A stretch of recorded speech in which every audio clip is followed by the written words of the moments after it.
Join us on Now We Consume. Take in the knowledge, take in the laughs, indulge in the topics with us. The Now We Consume podcast will take you through the parts of your day you normally dread. Why suffer through the existential crisis of life alone when you can do it with us? And now we consume. This is not meant to be a conspiracy episode or podcast, but we may cover some topics that dance that line like a toddler dances on their mother's last nerve. This podcast is rated I, for immature audiences only. Welcome to the Now We Consume podcast, everybody. I'm your host, Pip. Here with me tonight is my co-host, Gibbs. What?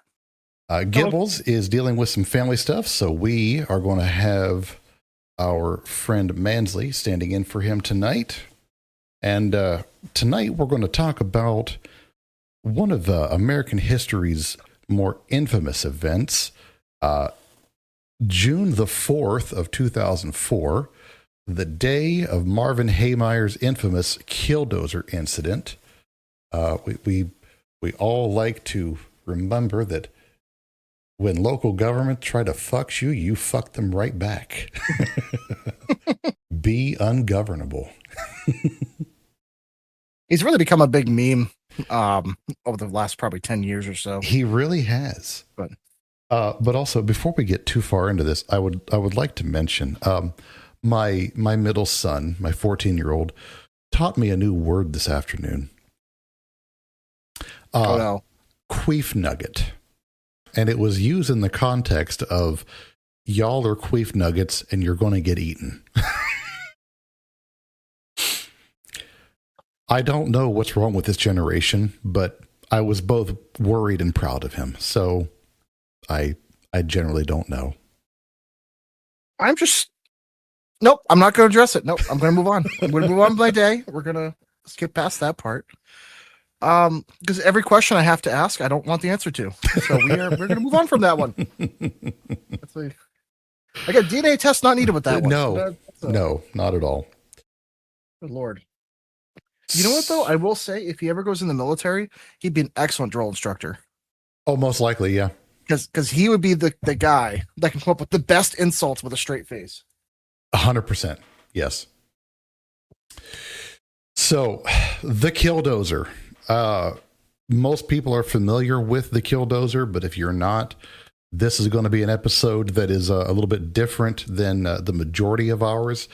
This is going to be more of a storytelling episode because it's a historical kind of deal. This happened 22 years ago. It's odd that it was that long ago, and it still feels kind of like yesterday almost. But, you know, it is what it is. So we'll go back and give you some backstory. Marvin Heemeyer, or Heemeyer, it depends on how you want to pronounce it, was a man born in 1951 on a dairy farm in South Dakota. He joined the Air Force, and once he got out of the Air Force, he settled in the Granby area in 1990 after spending the remainder of the 70s and most of the 80s in Boulder. The friends that he made would describe him as an extremely skilled welder and a guy who would bend over backwards to help people. There was, however, another side to this man. Reports of a very short and hot temper. There were reports of him even getting into disputes and making threats when a customer dispute resulted in an incident over a muffler charge. So there's a little bit of backstory. We're not going to spend a ton on that because that's not what y'all are here for. So what made Marvin snap? In 1992, he purchased 2 acres of land for $42,000 at an auction with plans to lease the property to a friend who intended to build an auto repair shop on the site. Present at said auction was one Cody Dochev. The Dochev family had previously owned this property, and as an aside, they owned a concrete factory that was right next to where this property was at. Heemeyer claimed that Dochev had berated him for several minutes out of anger after this auction was over because he was bidding against him for this property. Allegedly, the bidding had started nice and low, and Heemeyer had bid on it kind of out of nowhere. He was new to the town. No one knew where he was or who he was. And Cody Dochev got very upset that this seeming nobody had bought the property out from under him, more or less. So he was pretty pissed off about it. So this property had a very rudimentary sewage storage solution in the form of a buried cement mixer left by the previous owners. The cost to update the sewer system would be nearly double the $42,000 that Heemeyer had paid for the property. So this sewage system is going to be kind of the bane and the backbone of the entire situation when it comes to this property. City officials told Marvin that putting in a septic tank was a much less expensive alternative, but he rejected both options and said that the government not paying for the sewage line hookup was extortion by government fiat. Now, whether you agree with that or not, I don't know, but it is what it is. You've got to have somewhere for the poop to go. I'm just surprised that the previous owners were allowed to put a concrete mixer in the ground as a sewage solution. That already would meet up to any codes, even back then. No. So it almost seems like a failure of local government to say, hey, buddy, look, that can't happen. Well, if you remember, the Dochefs said that they had previously owned it. So that tells you right there what was going on. Now, something to keep in mind, this area, Granby, was a very small town. And it was one of those towns where everybody knew everybody. Everybody was kind of buddy-buddy with everybody. Everybody grew up together. So the mayor knew the sheriff, knew the city council, and they all kind of worked together and were all in on the same things. So it was a very big issue, kind of like Ruby Ridge, where it was a little bit of corruption goes a long way.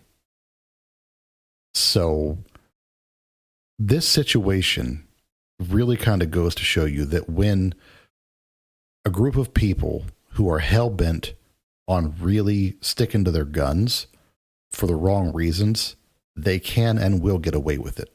Again, like Ruby Ridge. Oh, yeah. So, despite the setbacks, he did not withdraw his annexation request and subsequently became part of the sewer district. So, Marvin's all set up, ready to go and get everything done. But in 1993, Heemeyer had abandoned the plans to rent the property to the friend and instead decided to open his own muffler shop. Now, during his time in the 70s and 80s, that's kind of what he did, was he worked at auto shops and was repairing mufflers. He became known as Marv the Muffler Man. I mean, that was a big thing back in those times. A lot of people would kind of go around and just throw a fence pipe on their car as a makeshift muffler with no catalytic converter. I once had a car where that was what the muffler was. A straight shot exhaust pipe with no catalytic converter. It was a fence post. That's back in the glorious days of before emissions, before everything else. Back we do that stuff. Because let me tell you, back at the old shop, I wish I could have just fixed exhaust that easily. It was always, I got to buy a new cat and it's got to be the right one for the right manufacturer, do this and that and up to specs. Oh, yeah. God, back then it must have been so great. Just be like, yeah, 20, 30 bucks. I'll just put in a new piece of pipe, call it a day. Yep. Oh, yeah. So jealous. So according to Marvin, his friend had lost interest in the property around sometime in April of 92 because of oil spills and other environmental issues. So Gibbs, you want to take this this next section here for a little bit? Yeah, absolutely. In 1997, the Dochev family planned to expand their business to include a concrete batch plant, and were buying up the land around their current lot, hoping to lease the remaining 23 parcels to smaller manufacturers. They were informed by the town planning commission they needed a planned development overlay district permit to construct the plant as part of their Mountain Park concrete development. The commission also suggested that the Dochev family ask if they could purchase Heemeyer's plot to keep the plant away from the hotels and business on Route 40. Heemeyer then asked for $250,000 for his property. Mind you, he did pay $40,000 for it, or $42,000. Mm-hmm. So that's a bit of a markup there. That's a reasonable, but fair. I mean, clearly, if the other family is buying up 40-something acres for 23 separate or 29 separate, whatever, sub businesses or plots, they clearly have the money. He later claimed that he had the lot reappraised and asked for additional $125,000.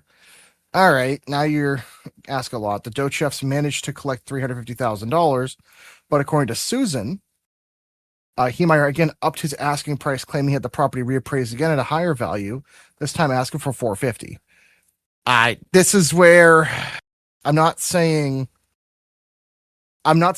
he deserved to have all this happen to him, but I mean, come on, dude.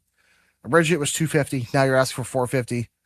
Yeah. I'm not saying it's extortion, but it's clearly like, dude, you're playing a game here, especially when you had bought it less than a decade before for $42,000. Yeah. So I think I made a small oopsie in the notes here. There were some issues that had gone on. The Dochefs were supposed to allow a connection to happen on their part of the land that Heemeyer did not get to have happen because of some issues. That's later in the notes. Oh, okay. Well, all right. but so that's happening at the same time though? Yeah, right around there. Okay. So he's kind of trying to raise the money to kind of get back at them. Okay. So, yeah. But they had gotten apart. He even, Cody Dochev had even offered to sell a portion of the land that he would need to get the connection made. And I think we talk about that a little bit later. But at some point, they were just trying to buy the whole thing back and just get rid of him and get the headache off. So that's a lot of where this part came in. But yeah, I think to be fair, I think that's fine. Well, either way, I think $350,000. To be honest, especially back then. Oh yeah, that's like almost $450,000, especially is close to $1 million in today's money. Well, but not only that, but that's 10x his money. Oh yeah, there's almost no business you can do where you start it and then you 10x your money in less than a decade. Yeah, in that amount of time, no. Yeah, so like, not to be that guy, but at that point, it's like, dude, just take the money. Yeah, what are you doing? But who knows? Maybe at this point, from what it seems like, and again, we get into more stuff later. I don't want to spoil anything, but it seems like it's just a very personal kind of back and forth battle where, one person oversteps, the other guy oversteps. It keeps going back and forth. And mind you, something for the audience to keep in mind is not every interaction and everything was documented. Quite a bit of it is, but there is a lot of he said, she said. There is a lot of back and forth stuff. So who knows all the other little things leading up to some of these events as well. Now keep that in mind. Yep. But anyways, so there was a negotiation that happened before the rezoning proposal, and he had a public hearing at the town hall. Heemeyer then launched a public campaign against the planned concrete plant. His campaign was initially successful, with members of the public concerned about potential environmental impacts packing into hearings on the construction proposals. The Dochefs addressed these concerns by promising to install additional measures against dust and noise, and presented miniatures of the plant to concerned citizens. Opposition to the proposal had dwindled over time, and the plan was set to move forward again. In November of 2000, Heemeyer filed a lawsuit to block the project. So looking at the timeline, that means he had, since like 97 or 96, this is like 4 years, almost 5 years into it. Mm-hmm. At this point. Yeah. And now they're looking forward to move forward with the project. Right. Why is it that every time someone's got some kind of a lawsuit going on, they bust out the miniatures and models, and all of a sudden everybody's like, oh yeah, that looks pretty. It makes sense. Let's just go with it. I think it's because once people have something tangible, they're not afraid. Even if it doesn't make sense though. Yes. It's just because they're afraid of the unknown. Ugh. Because here's the thing. People are dumb. Yeah, I know. I'll tell you, but people assume the worst, They'll imagine this giant monstrosity when it might not be the case. Or they'll assume it will extend into their property. It's like, no. Yeah. Again, I'm not defending either side, but it's like, I guess just the easiest way to win public approval is like, here's what it'll look like. They'll be like, oh, cool. I don't know. Yeah, I suppose. It just seems like anytime you've got stuff going on, you can pull out the miniature model, make it look pretty, no matter how much you're lying to the public's face, and they'll just go with it. You add a bunch of trees, some shrubbery, Yeah. a little pot down the middle, spruce it up, make it look nice. Yeah. But anyways, by January 9, 2001, Heemeyer had lost most of his allies in opposition to the concrete plant. Those miniatures must have done a really good job. Mm-hmm. And the city officials almost unanimously approved its construction. This made the final approval by Granby's zoning commission and trustees in April a formality. Heemeyer tried to appeal the decision, claiming the construction blocked access to his shop. Here's the key point here. He had been going back and forth with them about needing a road to gain access to his shop, because basically the rough kind of design from what I remember from this was that his shop was kind of set back off the road quite a bit. Yep. And so part of that road, part of that easement of that access is part of where they want to build this big concrete commercial industrial section. So his problem is if they build it, he no longer has a legal road to get to his shop. Yeah. So the map that you can find, it shows the plots they were buying up. He had a parking lot type path that was going through one of those lots to get to the muffler shop. And one of those plots that were getting bought up owned that land, and there was no right of way law at that point. So they buy that plot, they control the access to his shop. There's no way to get to his shop. So he has no way to even get to his business legally or conduct business without them saying that he can. So that's kind of fucked up. Yeah, well, especially if you have a zoning board, like you legally have to have access for any sort of commercial property. Or they can just say, no, you can't have access because we want this plant to go through. Yeah, that's part of the problem is like that there's supposed to be things in place to guarantee access with a business, because all he would just need is a little 2-lane road. Even a single lane, you can make it work. Yep. With an easement or something, but no. But that's one of the problems. And a word to the wise: if you're ever trying to build in a small town, you got to make friends and know everybody. It's politics. That's how small towns work. Even cities too. To a certain extent. You need a really large bulldozer. We're getting there. An extremely large bulldozer. It's one of the biggest ones. It's huge. I encourage everybody at this point, definitely look up some photos, look up some video by the end of the episode to really get the scale.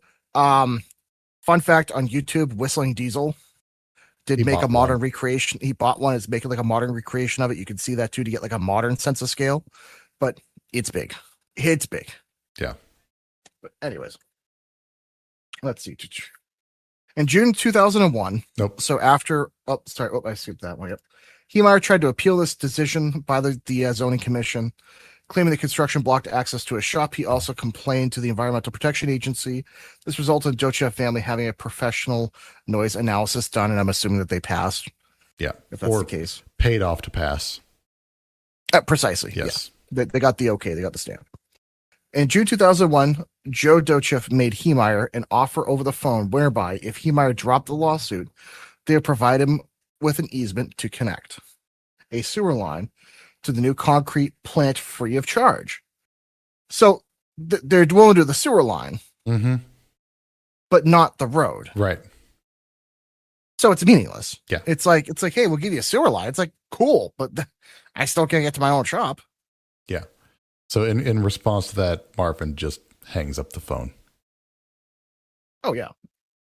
Around this time, the buried concrete truck barrel that served as Heemeyer's sewage hole had been full. Heemeyer responded by pumping his sewage with a gasoline pump right into the irrigation ditch that ran behind his property. Or I'm assuming, really, that's the property that borders on the Dochev's plant. The Dochev's, yes. I got the poo on me. It's like from Joe Dirt. Yep. All I can think about was the poo geyser from the movie RV with Robin Williams. Oh yeah. But Heemeyer also attempted to illegally connect to a neighbor's sewer line, but was caught and the incident reported to the sanitation district. So, this is one of those things where both parties have done some stupid stuff. Yep. Because I get Heemeyer's frustration, but why not just call a pump truck and just have it pumped out? I don't know what I mean? that they would, because it's not supposed to be there. And even though it is a tank in the ground, they may not touch it. But it was approved by the city. It really wasn't, though. But then can you sell a property without see this is part of what we don't know. Yeah. It's I don't know if when Heemeyer bought it, if they had disclosed, hey, this is not a legal sewage situation. You got to get this fixed. And maybe that's why he got it for so cheap. Probably. Who knows? There could be some wording here that, because some of these records are not publicly available. Right. So just keep that in mind. But if that had been a discussion before, then if you look at it from the side of the dough chefs, it's like, what the fuck, dude? Right. Like, you bought someplace that you don't need to work, and you get mad it needs work. But at the same point, I do understand that, like, if they were running a shop out of there previously, you can't put a cement mixer in the ground, dude. That's not how that works. I mean, the EPA alone should have already been called the minute he got it. Was like, hey, they sold me a property with massive violations. Like, yeah, he should have been on the ball on that one. He could have gotten his money back and then some, free connection, free septic, all that shit. Yeah, he could have just played the ball, but like, look, all I just want is a road access and sewer hookup. Have them pay for it, and that's it. And this would have never happened. Yep. Because again, you never know. Sometimes you never know until you just ask the stupid question. Yep. Because again, clearly the dough chefs have the money. Obviously. They ain't Paul. But anyways. No. Heemeyer had also attempted to legally connect to, the neighbor's sewer line.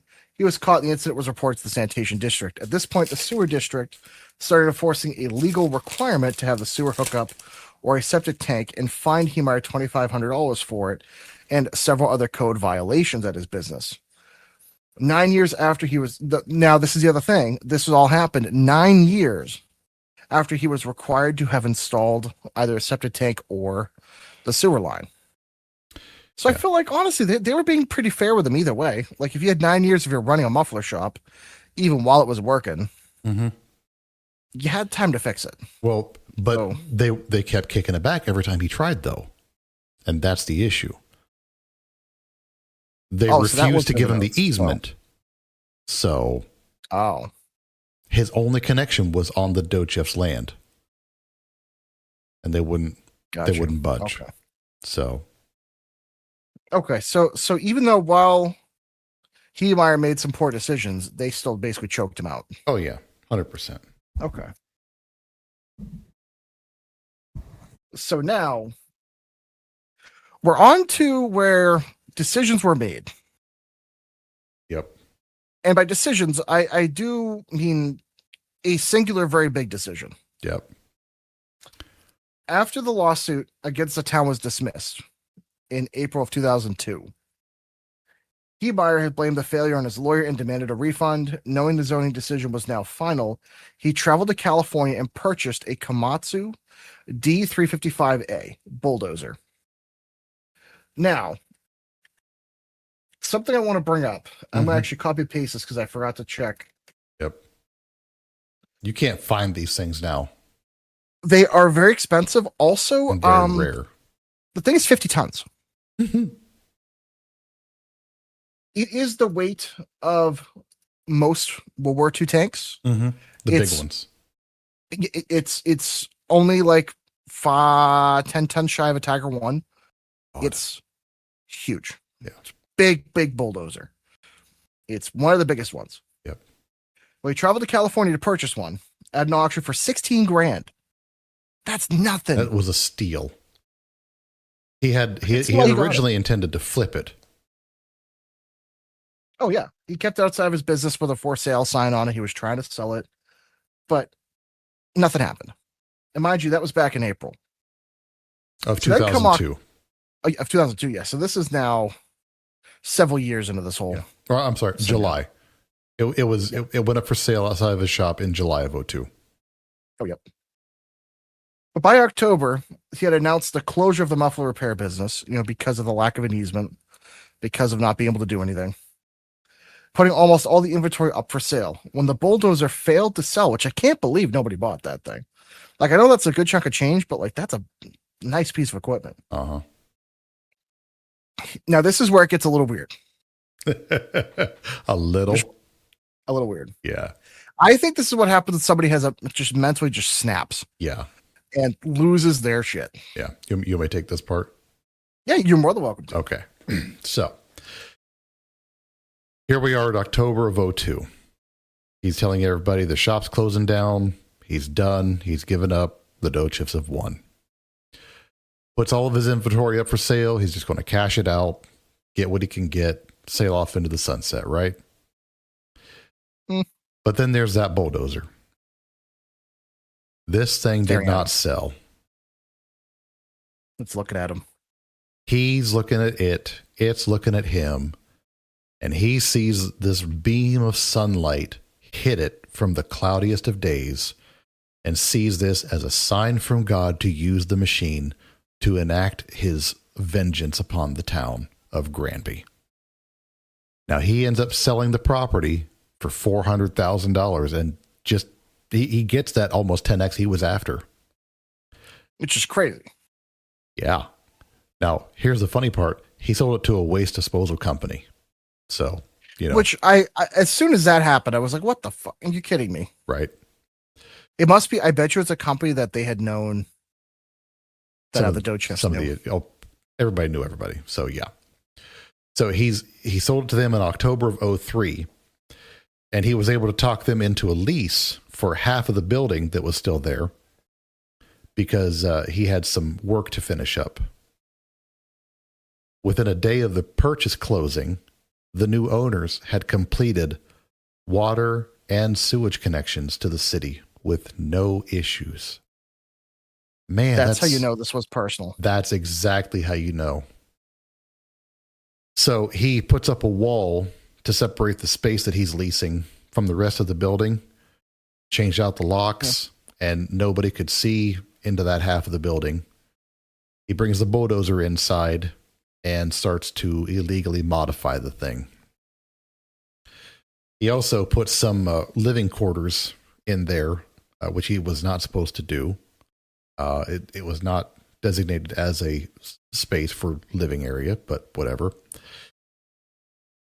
He did that so that he wouldn't have to go back to his home in Grand Lake. He saw that as a waste of time that could be spent on the dozer. Yeah, this is where he's kind of losing his marbles here. He gone. Okay. He gone. The red mist has descended. Yeah. So over the next 18 months, Marvin transforms the Komatsu into what he calls Marv's Komatsu tank, the MKT. He's adding in layers of steel and concrete armor, cameras, and periscopes for full 360-degree vision. He adds in gun ports, and he stocks it with a week's worth of food and water, extra firearms, and even a .50 caliber rifle. He records audio tapes, which turned out to be part manifesto and part goodbye. During those 18 months, he was methodical, patient, and entirely committed. And the weirdest part, no one suspected a thing. He talked to some people about what he was going to do. They thought he was just crazy. They thought he was just a man who had snapped and had delusions of grandeur. They never imagined that he was actually doing what he was saying, even though he literally had the skills, material, time, and space to do it. So, kind of like when we talked about the Las Vegas shooting, which was probably a setup and a false flag. Refer to that episode. That's one of our better episodes. Yes, it is. People talk about these things and say they're going to do them, and no one believes them or thinks they're being serious. So, No. And something I did look up, and I did want to share. Uh-huh. So the rough approximate weight of the finished Killdozer was 122,000 pounds or 61 tons. So he added approximately over 10 tons Of armor. Between armor, the weapons, the ventilation system, all that. Yep. That's some serious work. Oh, yeah. That is not easy. Yeah. And people get confused about what the concrete was for. He was using the concrete as spaced armor between the plates. So, which is smart. He knew enough, man. Oh yeah. That was back before. I know Chubb armor. A lot of our stuff wasn't really made public knowledge back then. What we're using on the Abrams, for example. Right. But being able to switch between steel and then concrete and then steel, he basically made his own, anti-shape charge armor on the cheap, which is for someone that I don't know if he has a military background or not, or whatever veteran. He did. Air Force. So he knew. He wasn't stupid. Yeah. So that's impressive. Something I did find out too as well. He did have a Barrett M82 rifle in the rear of it. Yeah, he had the 50 caliber rifle. We had that. And he had a Ruger Mini 14 in there. So I was looking at some photos and it's crazy to look this thing up and see how much work he did to it. Oh yeah. My God. So prior to the actual rampage, he had scribbled out a list of complaints on the back of that old for sale sign, as well as some other scrap paper that he had laying around. And these ranged from things like the dough chef's unwillingness to pay the large sums that he requested, the sanitation district fining him, and that the town had approved the plant construction. He was convinced that literally everybody was against him and out to get him. The other writings suggested that God had stopped the plant from being constructed in 92 and alluded to a belief that God had caused the deaths of multiple people who had opposed him. Heemeyer further claimed... Oh, yeah, go ahead. I was going to say, the more I've read this, the more we talk about this, the more I truly think this is the first case of the machine spirit being real and taking possession of a person. I really feel like that dozer has had a will since its inception that it wanted to kill. It wanted to do this. Oh. And it found an unwitting person to finally enact what it wanted. Oh, God. Because at the minute he bought that dozer, the guy became a maniac. Yeah. Yeah, pretty much. So lesson learned, don't be of weak-minded body and then buy a dozer because it will own you, apparently. I wonder if he had the chant to the Omnissiah on there. It should have gone and seen a tech priest first. Yep. I swear.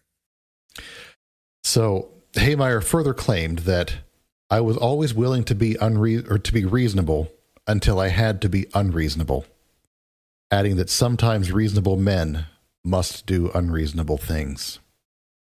And that is a quote that has gained so much traction all across the internet. And a lot of people have really kind of gotten behind that because, yeah, when you're pushed to the brink and you're out of options, you really have few options left. A lot of us can relate. Yeah.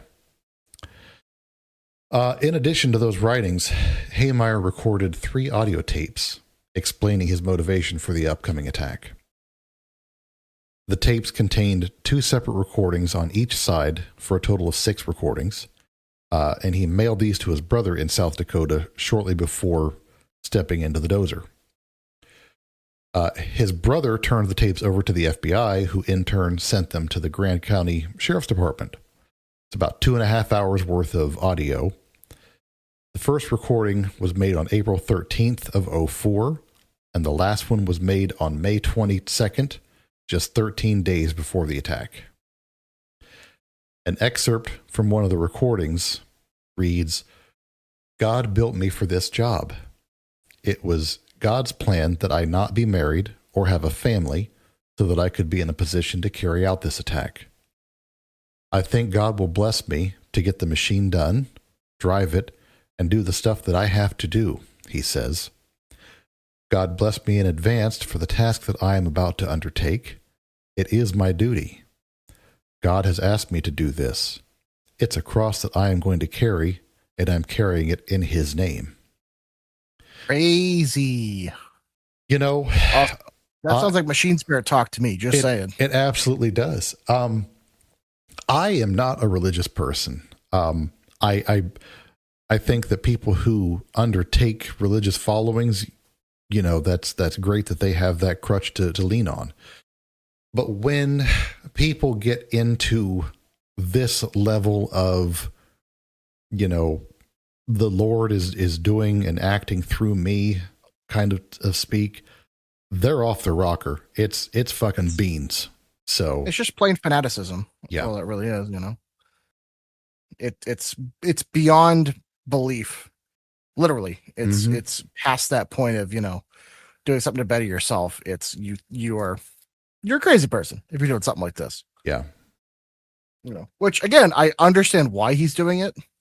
And I'm sure there's probably more details that are not out to the public. So like, I'm willing to be sympathetic, but yeah, boy, any of those words also, like, not for nothing, 2.5 hours worth of tapes. Mm-hmm. The whole story took us 20 minutes.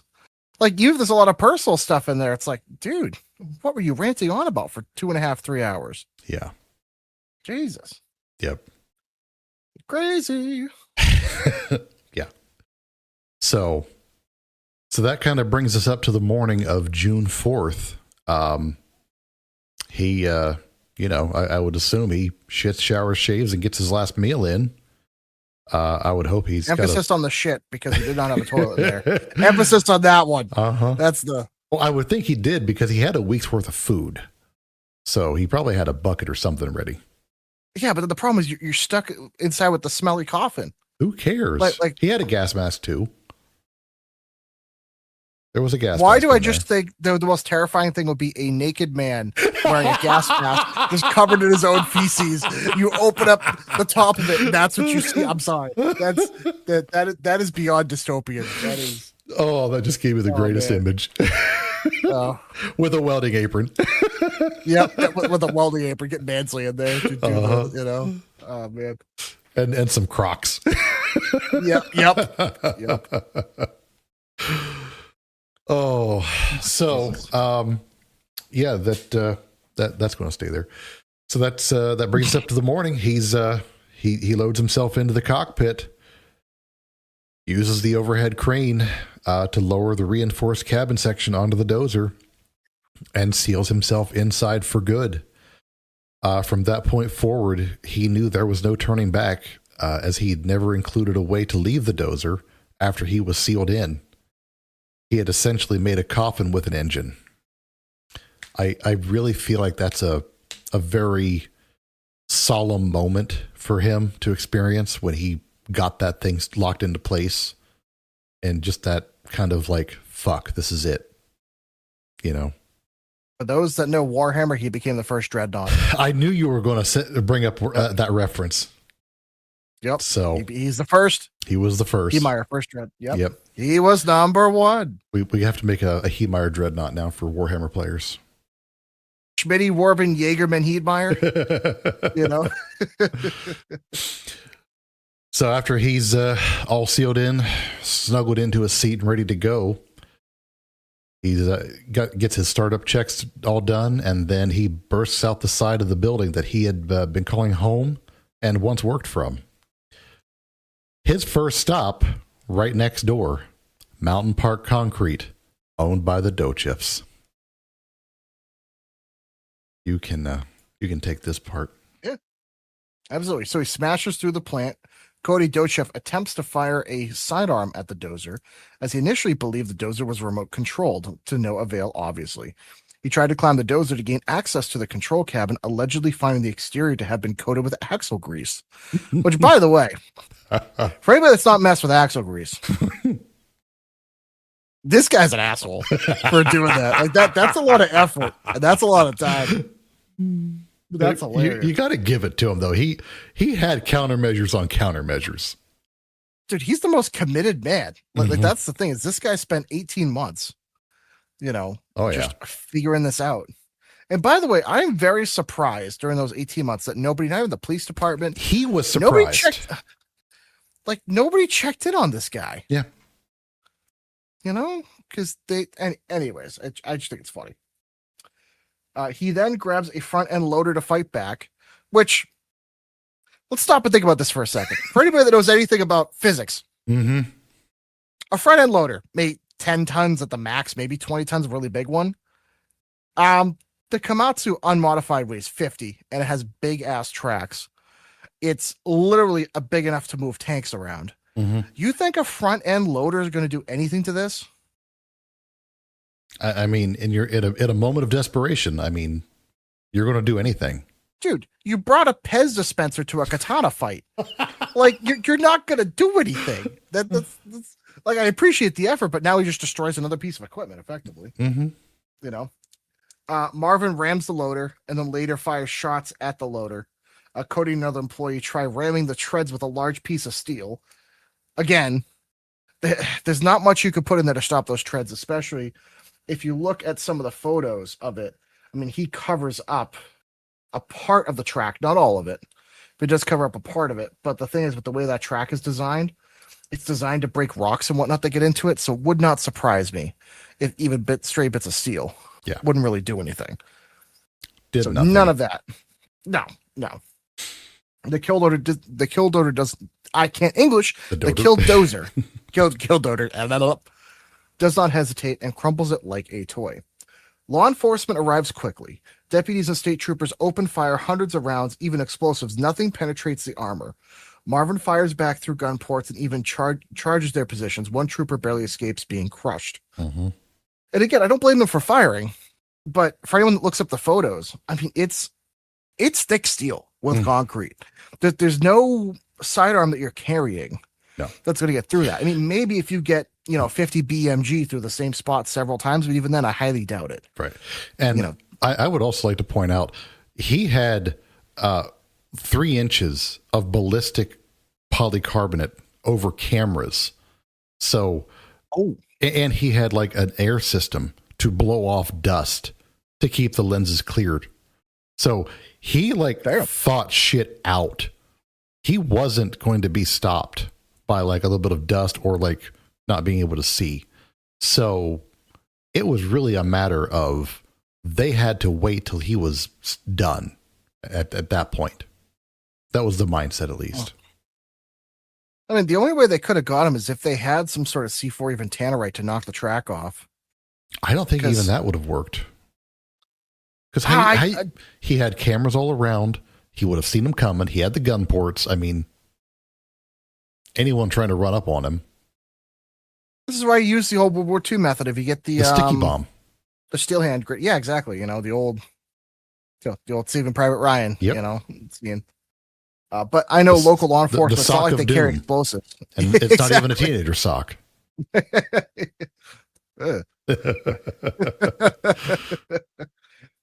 The sock of petulance. Yes,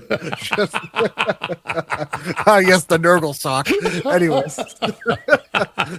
Sorry, a lot of Warhammer references today, I'll tell you.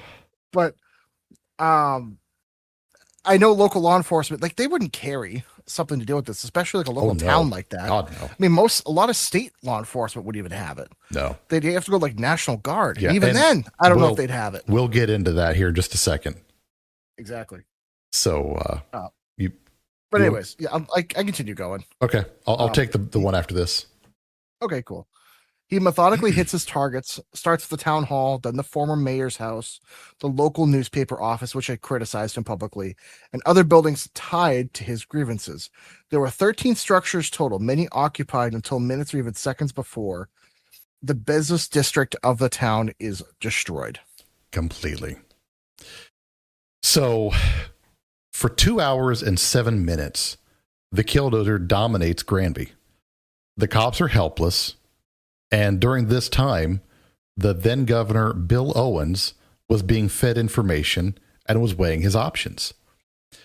Now, it was reported that at one point, he considered authorizing the Colorado National Guard to use either an Apache attack helicopter equipped with a Hellfire missile or a 2-man fire team with a Javelin anti-tank missile system to destroy the dozer. I honestly, I'm okay with that. I get it. You know, I mean, you do what you got to do. The thing is, if the guy is running and legality aside, he is operating a tank. Yes. All 61 tons of it. Yes. And destroying the town. I feel like no matter who it is, you kind of have the right to blow it up, especially if you've tried all reasonable avenues of getting him to stop. It's like, you've picked your battle here. Here's a free Hellfire. Yeah. And, you know, and I hate to be this person to say it. That's a lot cheaper than putting him in jail for 20, 30 years. Those options usually are. That's the bad part. You know, I hate to say it. But yeah, I mean, just going by weight class alone, the vehicle well more than qualified as a tank, and especially with the destruction that it was doing. So, although, to be fair, you wouldn't have needed a Hellfire, though. No. If they just, the thing is, the National Guard, they should have had a law, like anti-tank weapon, one of those, you know. Those cost like a couple of $1,000, maybe $5,000 to shoot. Aim at the engine bay, you know. Well, that was well protected too. So yeah, but that would still go right through that. You know, those are meant to destroy like T-80s. Yeah. You know, T-72s. I mean, you know, I don't think the concrete, while it's effectively, you know, spaced armor, I don't think it would have defeated something that heavy. But who knows? Who knows? Maybe I'm wrong. Well, get a hold of the other dude that's getting the dozer and have him do that test. Well, we create it. Yes. We'll build a small town. Yep. So as late as 2011, Governor Owen's staff vehemently denied considering such courses of action. But members of the State Patrol, however, claimed that, to the contrary, the governor did consider authorizing an attack, but ultimately decided against it due to the potential for collateral damage of a missile strike in the heart of Granby being significantly higher than what Heemeyer could have caused with his bulldozer. I disagree with that fact. I also disagree. He clearly does not know the precision of a Hellfire. Yeah. So shortly thereafter, Marvin finally attacked the Gamble's hardware store, and this is where the rampage would come to a very sad end. He targeted it due to the owner's involvement in the hearings about the batch plant. So as the bulldozer slowly plows through the building, a civilian-operated vehicle was maneuvered onto the sidewalk behind his path, blocking him from retreating back onto the street, after which the civilian operator exited the vehicle and fled to safety. Forced with the only option to continue as forward and onward, and unaware of a small basement on the property, Marvin was lured into driving into the building as a means to hopefully pass through it, drive through the other side, and continue his attack. However, the tread of the machine slipped into the basement due to its immense weight, essentially stopping his attack dead in the water. The radiator had also been damaged due to all the fire that he was taking. The engine was leaking before the fall, and as such, it was noted that even if Heemeyer had been able to free himself, the dozer would not have been able to operate for much longer. So, at around 4:30 p.m., after getting hung up and stuck in that hardware store, realizing that his rampage had come to an early end, old Marv realizes that the end has come. And while his final moments are not exactly known, and he did not record anything else while he was in the cabin, it is known that a single gunshot inside the cab was finally heard and ended the event, as Marv made the decision to take his own life. After that was confirmed, it takes another 12 hours for authorities to get into the cabin of the Killdozer, well into the morning of June 5th. They tried everything to get into that thing. They finally had to cut through it using different torches to recover his body. At that point, the town was just in absolute shock. He was the only fatality in all this. But the damage was well into the millions. There were insurance battles and different rebuilding efforts. The bulldozer itself was eventually scrapped to prevent inspiration to supporters, and that was at the behest, really, because there was some kickback. There were some surprise discussions from residents about turning it into a tourist attraction. As it is, Granby moves on, and the story explodes nationally. Some people hail Marvin as a folk hero against corrupt bureaucracy. Others see him as a dangerous man who tried to kill and destroy people's lives and their work. The investigations confirm his targeted list, but also his willingness to use lethal force. Marvin Heemeyer's story is a cautionary tale about what happens when someone feels completely backed into a corner by the system, real or perceived. He tried the legal route for years, but in the end, his unreasonable thing crossed into violence that could have killed many. And with that, that is the end of the Killdozer story. So thoughts? Anything else you wanted to add, Gibbs? I think dealing with local government, we've all been there on some days where we all wish we had our own personal, Komatsu. Oh, yeah. I get there. I've been there. But man, it's one of those things that bureaucracy sometimes goes too far, and I understand why he did it. I don't agree with it. Right. But I think from a purely taking the politics and morality aside of it, in a weird way, it's just not cool, but it's interesting that a guy said, fuck it, I'll do it myself. Yeah. And did all that. Like in an engineering aspect, I find it very interesting. I don't agree with what happened. I'm trying to make sure people understand. I don't think people should go and do it. But it's cool in a way to be like, that guy actually did it. Because we've all been there in traffic, pissed off, whatever, thought, man, if I could just fucking run over all these fucking people are bullshit. Like, we've all been there.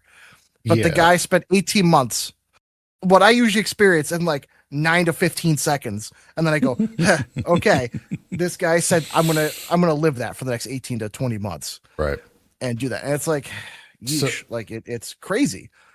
But so the whole, modifying a dozer thing, I can relate to him on one thing. Having been an EMT for a while, I do think that emergency vehicles should have a cow plow or something on the front of their vehicles to get the idiots out of the way. Like the trains have to, move the cars out of the way from in front of them. Because not enough people get out of the way. That's true. Like you said, there's a lot of people that can relate to his small man fighting back, the man, and resisting government overreach and whatnot. But at the end of the day, as much as I've got Killdozer stuff all over my desk and my house and everything, and there's a lot of symbolism. Is that the right word, or is it symbology? It's symbolism. Symbolism. Yeah. That represents a lot of what happened, but he would have probably killed people if they were there. I don't think it was out of his realm at that point, or the mindset he was in. Yeah. But the fact that nobody else was hurt, I think there was one other person that was hurt, but they were hurt by debris that was falling. Yeah. They had gone back into a building that he had already attacked, and they were trying to recover some personal property. After being told not to go in, they went in anyways, and they were hurt by a piece of falling debris. And I think that was the only other major injury in the entire event, which that's pretty fucking awesome, to be honest. That's very lucky. Yeah. Yeah. Everybody got lucky that he's the only fatality. Yeah. I will say this kudos to the law enforcement system. They were able to initiate a reverse 911 to the entire town of Granby. That was something that was not well known or understood how to do back then. That's a good point. I didn't think about that. Yeah. So, I mean, they did a good job too with like nobody getting hurt, getting people out of there, making people aware. Now, granted, not like it's a fast vehicle, but still, right. You know, kind of reminds you of that scene from Austin Powers where the guy's about to get run over by the slowmobile. And he just stands there and thinks about it for 2 minutes. All I think about is Deadpool with him, like he's gonna be run over by a Zamboni. You know, that is what is happening. It's something that I feel like a lot of guys in a small way can relate to with this. Yeah. And the amount of engineering and time. I think it's fascinating, but don't go doing this, kids. Yeah, no, don't be doing this kind of stuff. Stay in school. Stay in school. Be a law-abiding citizen. And when the government doesn't work, vote people out of office. Yes. You know, I will stress that. Also, if you move to a small town where you have that kind of everybody knows everybody's city council, move. Just move. You don't have to go on a rampage. Just move. Or you just be better at their game than them. Mm-hmm. Become Mr. Popular and slowly work and find your way to make things happen. But small town politics will always get you. Yeah. I would also encourage you to watch the show Better Call Saul. That's a great show. He's very good at fighting back against bureaucracy in a lot of those episodes. Comes up with some very, very snarky ways to combat some of that bureaucracy. The selling of the house and trying to build. Yep. That's a great. What was it? A couple episodes? Yeah. It lasted 2 or 3 episodes, I think. Yeah. So, I mean, it's the things you can do with smoke detectors are amazing. Yeah. Digging for contemporary pottery. And trying to, we found some old pottery here. They're not going to dig up the whole site, you know. But there are other ways. And even as somebody like me, that sometimes I sit there and look at my tractor and then look at my local government and I stare at my tractor and I hear the voices and no, I get it. I get it, but it's not the way to do it. You know, or at least, you know, if you are going to do it, stay on a road where it's not going to collapse underneath you and don't have your radiator exposed. Yes. Reinforce the radiator. That is such like if you had ever been at a demolition derby or ever gone racing, you would know that's like the most vulnerable part. Yep. If you're going to reinforce anything, it's that. Yep. You know, have a secondary radiator. Yeah. Don't use hoses like that. I don't know. No. But hey, I just can't believe it took them 12 hours to get in there. To get in where? 12 hours to to cut it open? Yeah. Yeah. I mean, he sealed himself in there good. Like, I couldn't find anything on it, but I feel like he probably welded it shut. I wonder if it's that layer of concrete because you can't just torch through it. Oh, probably. Like they must have had to torch through the top layer and then get a jackhammer, a jackhammer, and then get through that and then torch the underneath layer. Yeah. And that must take forever. Oh my God. And plus the sheer weight of it. Yeah, true. I mean, he had to use the overhead crane to get it on there. So, I mean, God. Good Lord. But no, when it comes to trying to fight back against like small town bureaucracy and stuff, I think I want to just make like very subtle, maybe like note cards, like professional, like nice handwriting or whatnot, like printed type cards so they can't trace it back to me. And then just leave it in people's mailboxes and remind them that knees are a privilege, not a right.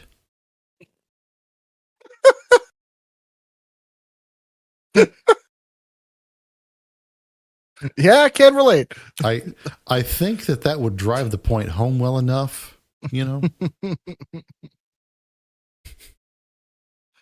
Yeah.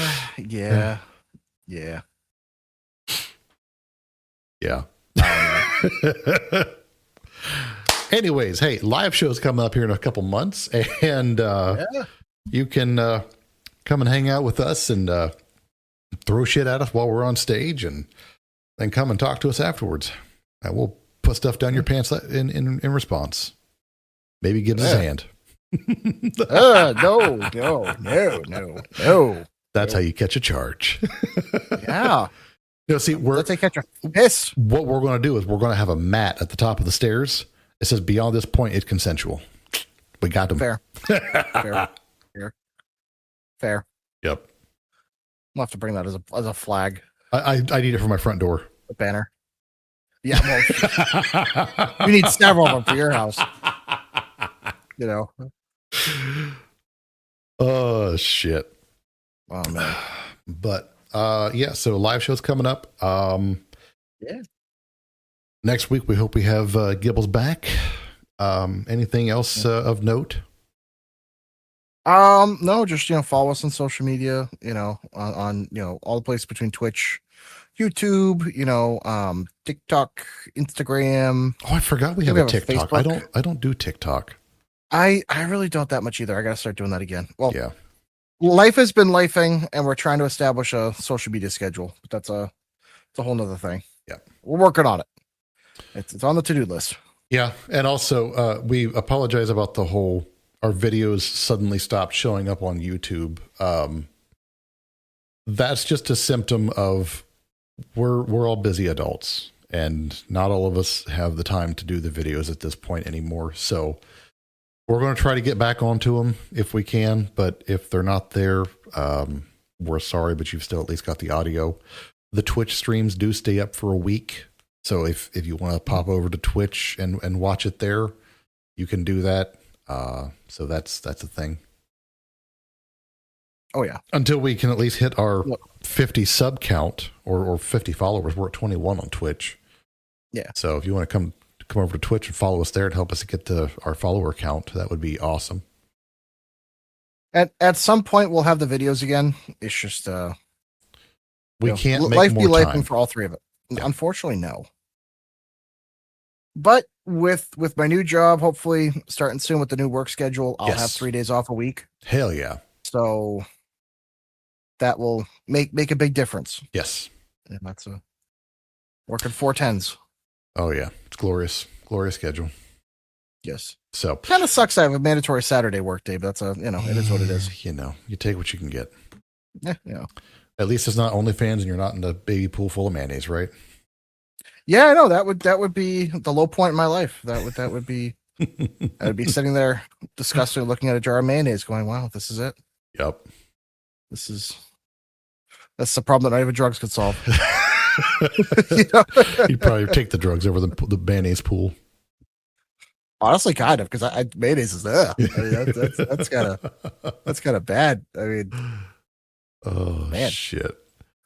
All right. Well, but we thank you for hanging out with us. Thank you for listening, and we'll hopefully have a good show for you next week.